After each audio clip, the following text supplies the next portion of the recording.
Olá, alunos do curso de Licenciatura em Química EAD. Sejam muito bem-vindos a mais um semestre letivo, onde nós lecionaremos a disciplina de Química Aplicada. Hoje, nós daremos início a esse curso falando um pouquinho sobre a indústria do ácido sulfúrico, que corresponde ao módulo 1 do nosso livro-texto. O ácido sulfúrico, como vocês bem já sabem, é um ácido diprótico que apresenta essa estrutura química e que nós já temos um conhecimento popular que é um ácido corrosivo. Quando imaginamos ácido sulfúrico, a primeira ideia que vem à mente é do efeito corrosivo que esse ácido sulfúrico tem. Na verdade, o ácido sulfúrico é um líquido oleoso, incolor, que ferve e se decompõe a 300 graus Celsius. E também é um ácido de Bronsted, né? Vocês estão lembrados aí dos conceitos de ácidos e base. Ele é um ácido de Bronsted porque ele é um doador de prótons. E uma propriedade bem conhecida do ácido sulfúrico, uma das mais temerárias, é o seu efeito desidratante. Nós pegamos, por exemplo, o açúcar, a sacarose do açúcar, e adicionarmos uma solução de ácido sulfúrico.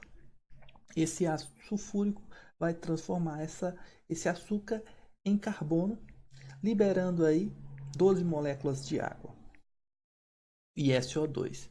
Ou seja, o ácido sulfúrico libera a água na forma de gás, ou seja, desidrata a minha sacarose, transformando ela em carbono. É um experimento interessante para vocês fazerem no laboratório.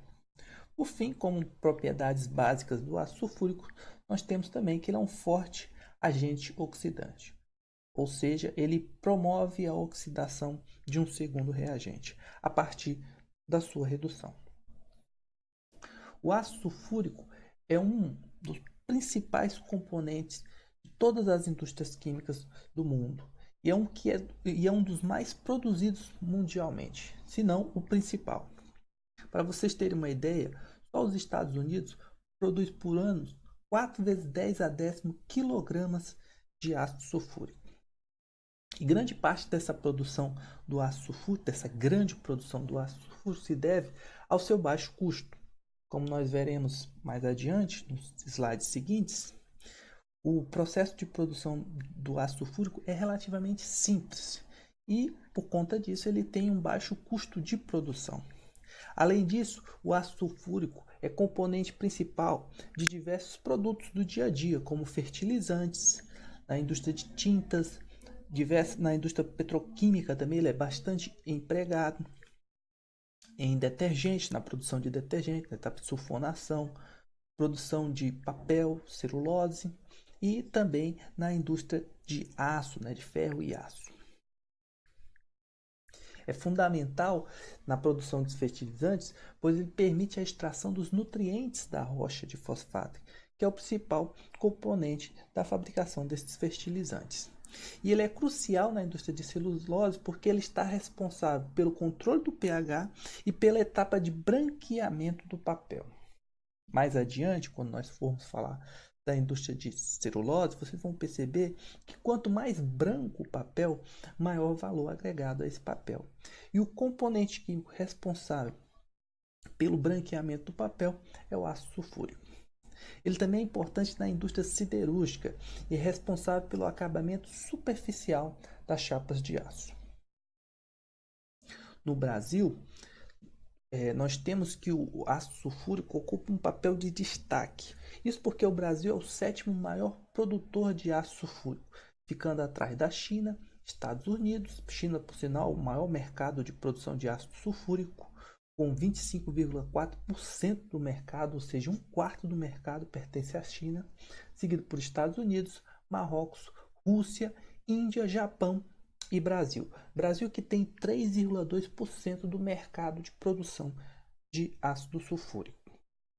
Isso se deve à produção nos últimos anos e o seu devido crescimento cresceu em conjunto tanto com a capacidade de instalação das indústrias como do consumo de ácido sulfúrico no Brasil.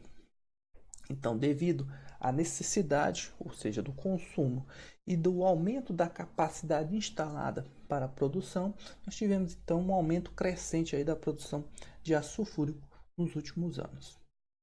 Como destaque, nós temos como regiões produtoras de aço sulfúrico no norte e nordeste, os estados da Bahia, Alagoas e Amapá.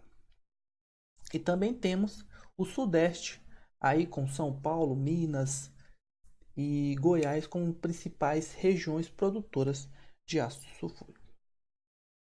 Antes, porém, de nós adentrarmos na indústria propriamente dita de produção do aço sulfúrico, eu queria traçar aqui um breve histórico da produção de aço sulfúrico. Esse aço sulfúrico ele foi descoberto na Idade Média por um alquimista islâmico conhecido como Ibn Khayyam, ou mais conhecido aí como Geber. Contudo, existe um pouco controversa essa descoberta do aço sulfúrico na Idade Média por Geber, e algumas fontes bibliográficas atribuem a descoberta do aço sulfúrico a um outro alquimista, esse alquimista persa, né, conhecido como Al-Razi, no século IX.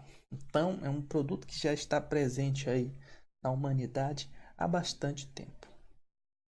Segundo Al-Razi, o ácido sulfúrico era obtido pela reação de decomposição do sulfato de ferro heptahidratado, ou seja, ele é decomposto em sulfato de ferro 2, ele perde 7 moléculas de água na reação 1, e esse sulfato de ferro, ao se decompor, ele vai formar o sulfato de ferro 3 e o óxido de ferro 3, liberando aí o SO2, que vai ser importantíssimo, vocês vão ver mais adiante, na produção do ácido sulfúrico. Esse sulfato de ferro 3, ele também pode se decompor em óxido de ferro 3, liberando agora o SO3, que é outro componente importante aí na produção do meu ácido sulfúrico. Uma outra forma de se obter ácido sulfúrico, segundo Al-Razi, não parte do sulfato de ferro heptahidratado, mas sim do sulfato de cobre pentahidratado, que vai também se decompor, sulfato de cobre liberando 5 águas, e esse sulfato de cobre, ao se decompor, vai formar o óxido de cobre 2, liberando o SO4 e O2. Ou também pode sofrer uma decomposição, formando aí o óxido de cobre e liberando o SO3, que vai ser fundamental aí, como vocês podem ver aqui na sequência, quando a gente tem a reação da água com o SO2 formado lá naquela primeira reação que nós mostramos a partir do sulfato de ferro, ou com o SO3 formado na segunda reação a partir do sulfato de cobre, nós vamos produzir uma solução ácida, devido à formação então do ácido sulfúrico H2SO4 ou ácido sulfuroso H2SO3, respectivamente. Como podemos ver aqui, a reação do SO3 com a molécula de água, formando aí o SO4, H2SO4, na equação 1.7, ou o SO2 reagindo com água, formando o ácido sulfuroso. Esse ácido sulfuroso ele vai ser lentamente oxidado pelo oxigênio do ar, formando o ácido sulfúrico, como nós podemos observar na equação 9. Ácido sulfuroso sofrendo a reação de oxidação, oxigênio do ar, formando então o meu ácido sulfúrico. Isso aqui são os primórdios da indústria da produção do ácido sulfúrico de maneira até arcaica.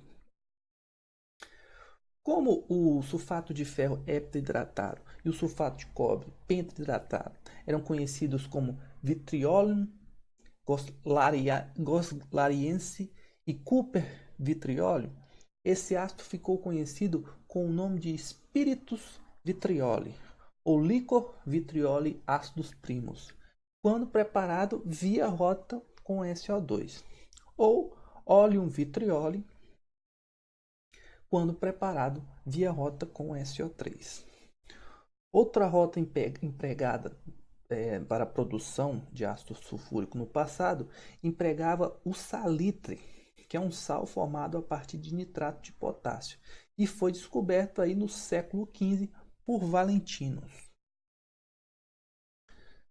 Outras fontes históricas citam também que o cientista Johann Glauber também preparou aço sulfúrico pela queima do enxofre, partindo então de uma fonte de enxofre, com o salitre. Então a reação de queima do enxofre com o salitre produzia aí, dava origem ao aço sulfúrico, usando aqui instrumentos arcaicos como representado nessa imagem aqui original. Ok, isso aqui em pleno século XVII. Partindo dos trabalhos de Glauber, nós podemos traçar então uma cronologia da produção do aço sulfúrico até o presente momento, até como ele é produzido hoje em dia. Inicialmente, Ward, em 1736, passou a produzir aço sulfúrico em larga escala a partir da queima do enxofre com salitre, empregando aí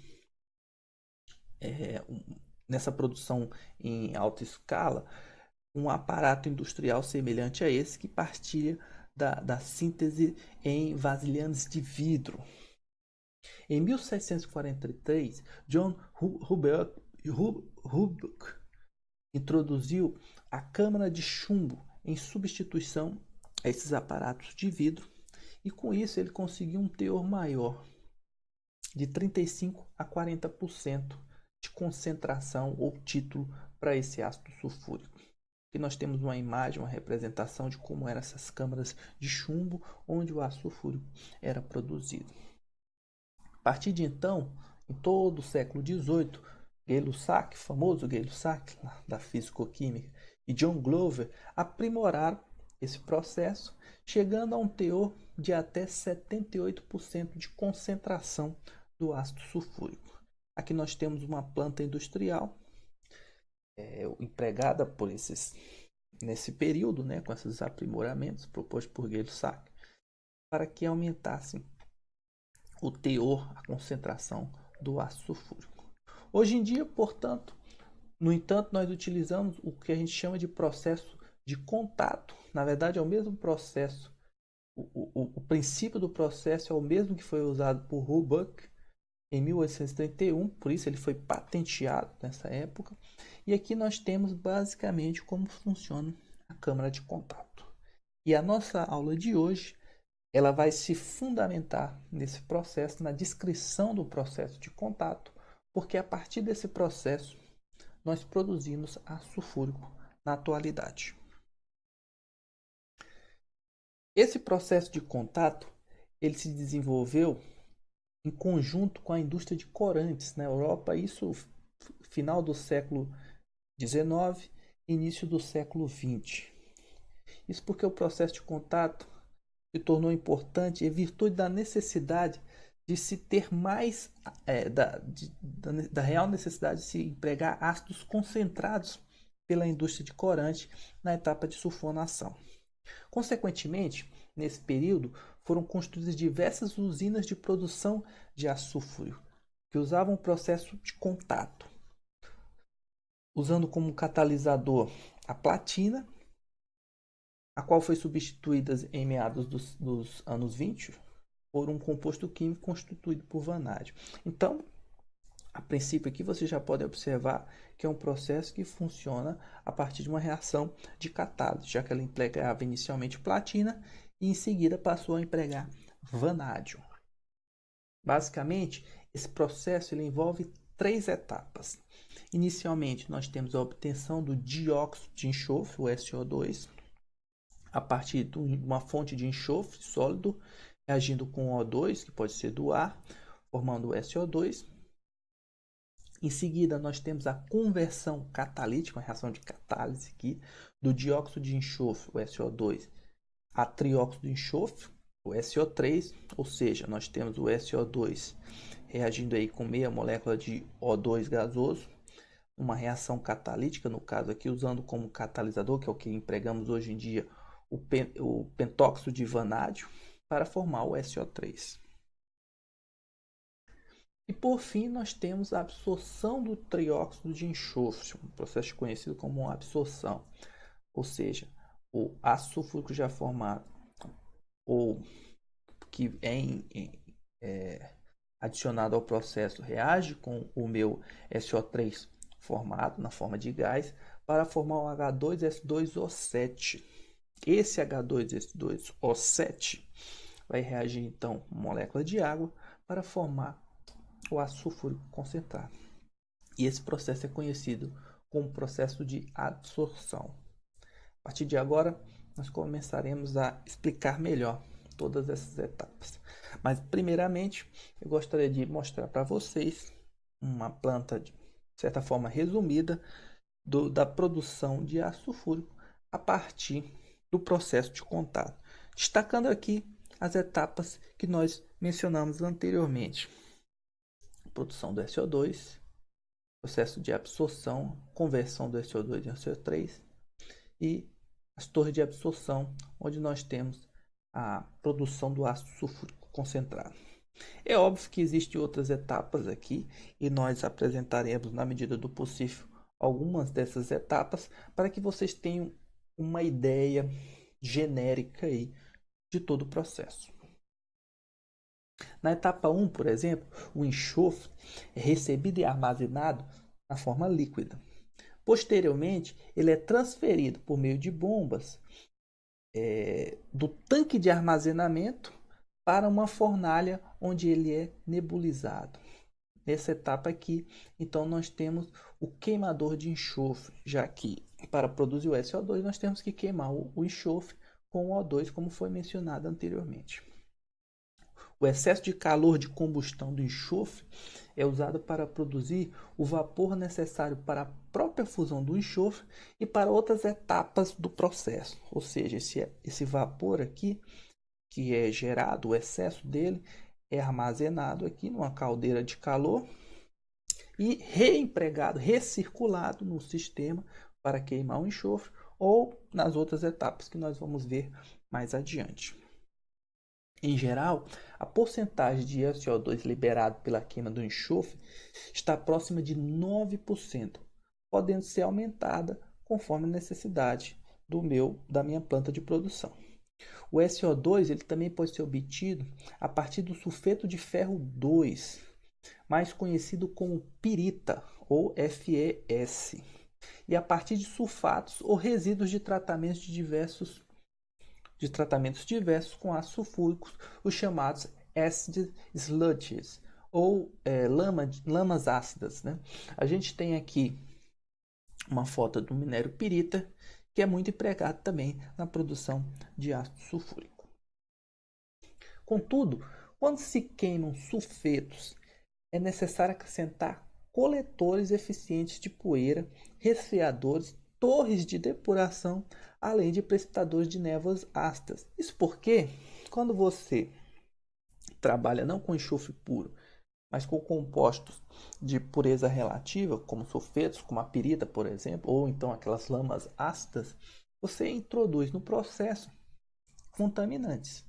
Então você também tem que introduzir no processo mais etapas para eliminar esses contaminantes. Portanto, a seleção da matéria-prima a ser processada, ela depende da influência de diversos fatores, tais como a disponibilidade e aproveitamento de subprodutos, custo de secagem e a própria limpeza do gás. Posteriormente, na etapa 2, o dióxido de enxofre, o SO2, produzido, é oxidado a trióxido de enxofre pela reação que nós apresentamos anteriormente, a equação 1.11, que pode ser representada em termos de constante de equilíbrio a partir aí do meio constante de equilíbrio em função das pressões parciais. Pressão parcial do produto, que é o gás SO3, forma gasosa aqui, dividida pela pressão parcial do SO2, raiz quadrada ou elevada a 1/2 da pressão parcial do O2. A partir da equação 1.14, nós podemos observar que um aumento da pressão parcial do SO2 e do O2 favorece então a conversão do SO3. Ou seja, quanto maior a pressão parcial dos meus reagentes, ou seja, quanto maior a pressão do meu sistema, mais facilitada a conversão. E aí vocês vão lembrar um pouquinho de Le Chatelier. Nós temos deslocamento do equilíbrio no sentido dos produtos. Por outro lado, Dados experimentais mostram que a conversão do SO2 diminui quando há um aumento de temperatura. Vocês podem observar nesse gráfico aqui do inverso da constante de equilíbrio pela temperatura. Nós temos aí que a conversão diminui, né? A constante de equilíbrio ela vai aumentar inversamente com a temperatura, ou seja, quanto menor a temperatura, maior a constante de equilíbrio. Portanto, a reação de formação do SO3 deve ser feita em temperaturas mais baixas possíveis, levando em consideração o custo-benefício do processo. Ou seja, vocês já observaram aqui, pela equação da constante de equilíbrio, nós temos que trabalhar em altas pressões e por dados empíricos que também precisamos trabalhar com temperaturas mais baixas possíveis. Em geral, empregamos uma mistura de gases secos que contém de 7 a 10% de SO2. Valores inferiores correspondem a plantas que tostam pirita, isso porque tem purezas, e superiores às que queimam enxofre puro. Além disso, nós empregamos também de 11 a 14% de O2, de oxigênio.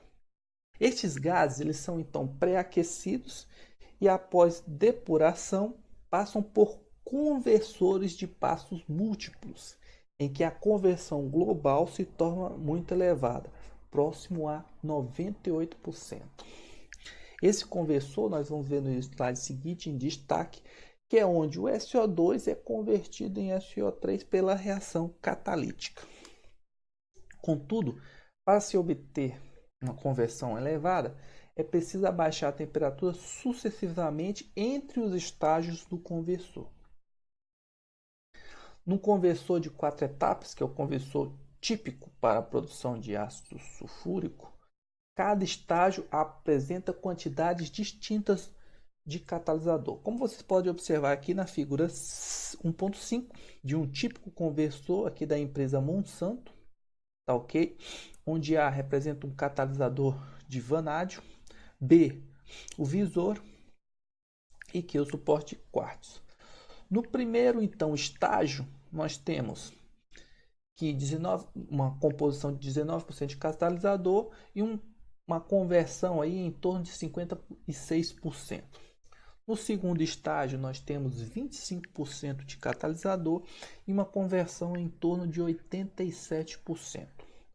Já no terceiro estágio, nós temos 26,7% de catalisador introduzido aí no meu conversor e uma conversão que já chega a 99,1%. E por fim, no quarto estágio, nós temos 28,9% de catalisador e uma taxa de conversão que pode chegar aí a aproximadamente 99,7%.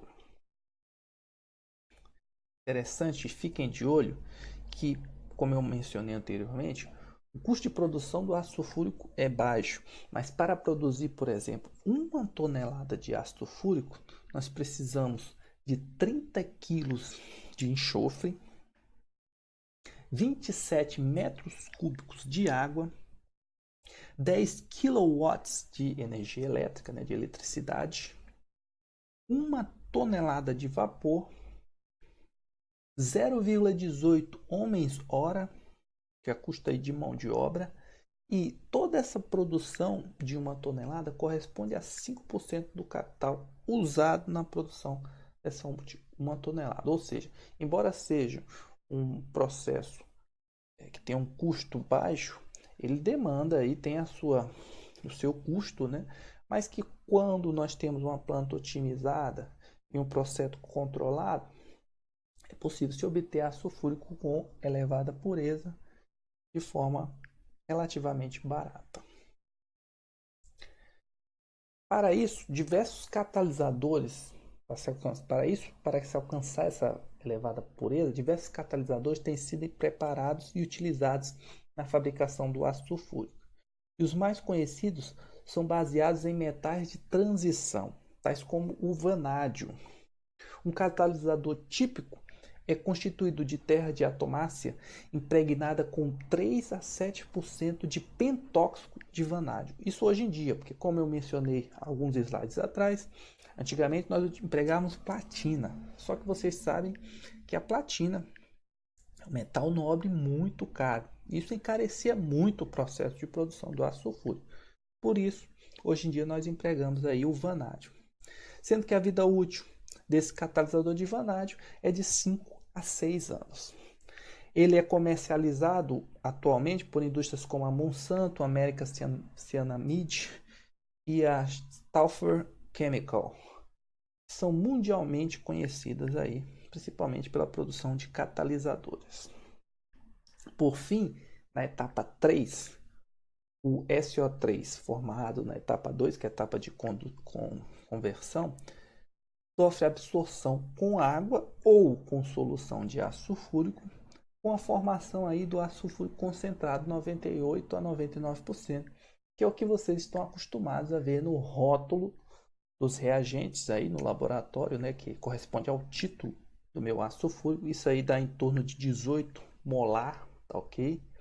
Inclusive, no curso de Química Analítica 1, eu ensino como converter de molar para título. É interessante vocês terem esse conhecimento, mas em torno de 98, 99% de título, ou seja, de pureza, nós temos um ácido sulfúrico com uma concentração de 18 molar. Esta absorção é sempre realizada por um sistema de torre de absorção, com recheios cerâmicos resistentes à corrosão. Isso porque nessa etapa de adsorção nós temos uma solução de ácido sulfúrico que ataca muito mais facilmente o metal do que o ácido sulfúrico concentrado, que quase não tem água.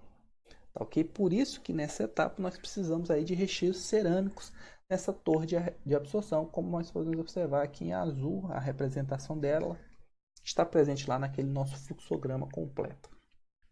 Antes, porém, os gases procedentes da catálise da etapa 2 se esfriam em torno aí de 100 graus Celsius e atravessam uma torre de óleo para obter a absorção parcial do SO3. Então, aqui essa torre de óleo ela não necessita apresentar um recheio cerâmico, porque nós temos o ácido sulfúrico na forma mais concentrada, aqui na forma de óleo, né? E aí essa corrosão é menor. Contudo, não se pode absorver o SO3 em água, pois o contato entre as duas substâncias produz uma névoa ácida difícil de ser absorvida.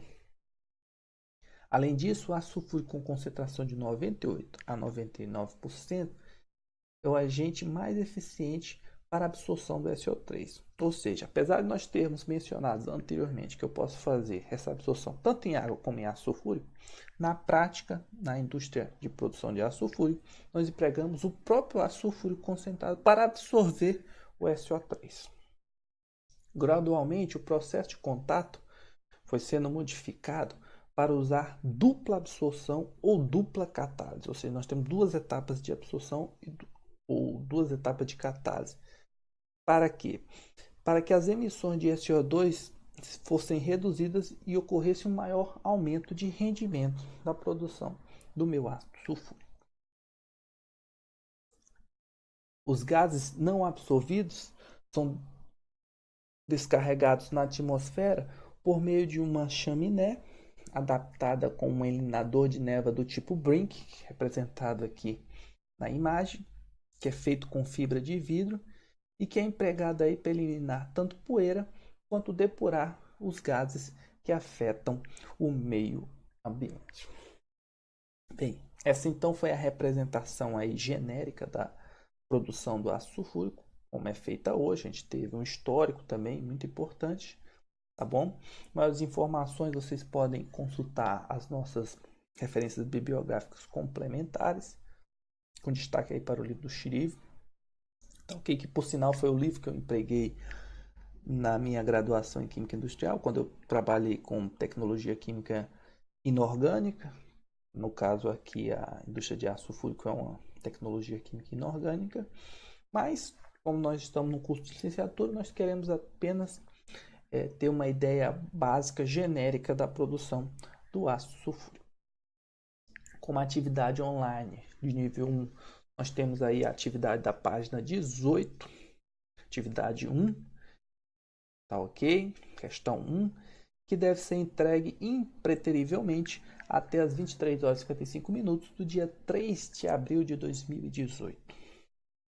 Nós temos também a postagem de atividades de nível 3, corresponde ao capítulo 1, página 19, questões 1 a 3, que devem ser também postadas impreterivelmente até as 23 horas e 55 minutos do dia 3 de abril. Eu desejo a todos, então, uma ótima semana e nos vemos aí na próxima videoaula.